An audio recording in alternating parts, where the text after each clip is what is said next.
he was like, how would you tell somebody that if you never did that?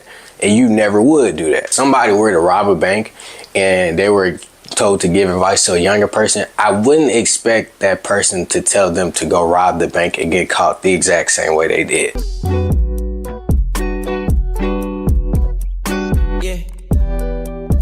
If you haven't been paying attention lately, Lil Yachty has like kind of cut off all his friends on some Lil Uzi Vert stuff. Like, all my friends are unalive. With this situation, I've seen a lot of people criticize him kind of both ways. Some people agree with him, some people disagree with him. And I would say that I kind of feel like Lil Yachty is right in this situation, but Lil Yachty kind of has to realize who he is in the situation. See, Lil Yachty is a celebrity, and celebrities get their lives looked at under a microscope, so every little thing you say can be interpreted in a bad way. A lot of the time things can be taken out of context, and people just, for some reason, which I do not know why, hold people to a higher standard, even when all of their music is about them literally being the degenerates of the world. I'm not saying Lil Yachty's a degenerate, but quite honestly, I don't think he portrays himself to be some sort of revolutionary. If you don't know the two situations that kind of happened over the past 2 weeks, I break them down into two parts. So one, he got into it with his co-host on his podcast, A Safe Place, Mitch. And then he got into it with his artist on the Concrete Boys named Caribou. First, let's talk about Mitch. Mitch and Yachty started this podcast around a year ago, and it was a pretty good hit. I've actually watched the podcast quite a bit. I think it's pretty entertaining. But on the last episode, Mitch had this thing where he was saying like he would tell young people to kind of not do some of the things that he did. But Yachty kind of had a problem with it because he was like, how would you tell somebody that if you never did that? And you never would do that. How could you tell that? Yes, I rather yes, because you can even if I. But then it's contradicting. It's not contradicting because I'm telling him what I would have did. I ain't finna go out. But you wouldn't have done it. You didn't get a job. I feel like this is like a really dumb thing to say. Somebody were to rob a bank and they were told to give advice to a younger person, I wouldn't expect that person to tell them to go rob the bank and get caught the exact same way they did. I would hope that they would tell them to do the right thing, stay in school and stay on the right path, because that's what they should have did, even if that's not what they would have done. I really don't understand how more people don't find it strange that he said that, because again, why would you give somebody bad advice? And at that point, you would know it's bad advice because you would look at your life situation and realize that it didn't lead you to very much. The other person he fell out with last week was his artist named Caribou. Now, Caribou is a pretty poppin' female rapper. She has kind of blown up over the past year, mostly because of her connection with Lil Yachty. Again, I kind of like Caribou's music because she's kind of a break from the usual female rapper music that's like, you know what I'm saying, bow, bow, bow, get a dude, we don't care about none of them, go to the club, shake my butt all night. Yeah, she's kind of a break from that type of music. Come to find out, Yachty might have written most of it. But ironically, now that I think about it, didn't Yachty write this? Yachty contributed to the female rap that I don't like so much, and also wrote female rap that I really, really do like.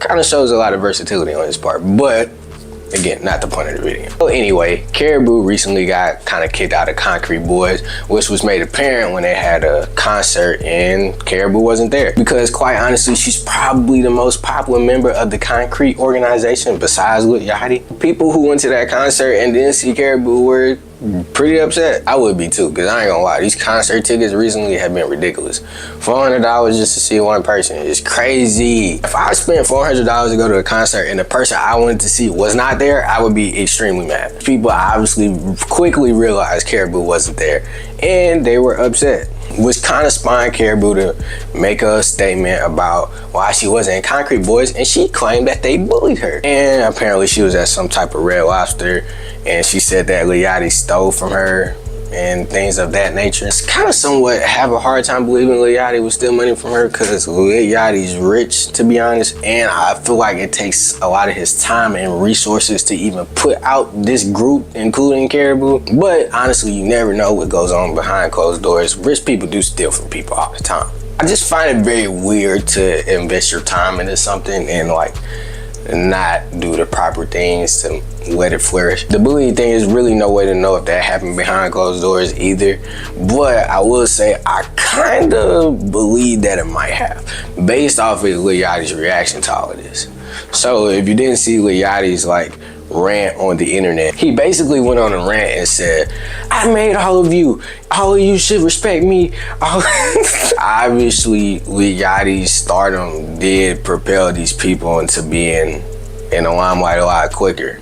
I don't personally believe there's no arguing with that. The only reason Caribou even got as popular as she did is because, of course, she had a good voice.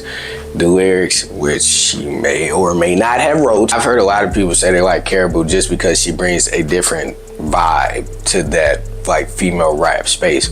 Again, bro, we get tired of hearing, you feel me, turn around, bend it down, shake it, bro. We don't want to hear that all day, especially dudes. But honestly, we're probably not the target demographic with that. But yeah, I think she had to pull a certain amount of her weight too, even though you definitely helped her. I do think like you do have to give some credit to her as well, even if she didn't write her song. You know, it was made really apparent to me during this Kendrick and Drake beef, because obviously Kendrick kind of made fun of Drake so much for not writing his song. Upon further research and upon really thinking about it, I realized how many people and how many artists of other like genres don't write their songs. Most artists actually don't write their songs. So it's really not as crazy as you think. Maybe because of the culture of hip hop, it's deemed to be kind of crazy. But in reality, it's really not that insane for somebody not to write their lyrics. As long as the delivery is good and the song comes out well, I really think that's the only thing that matters. But he's handled Mitch was kind of strange too, because he kind of said the same thing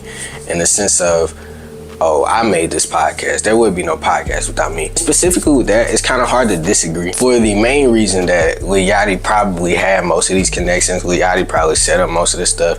You got to pay for interviews with these rappers. So it's kind of hard to say that that podcast would be at the heights it would be at if he wasn't on it, to be quite honest. Because running a podcast takes resources, it takes interesting guests, and it takes interesting hosts. I do think Mitch is a good host, but again, do we ever see Mitch if he doesn't have Yachty to make these connections and make the initial interest be high?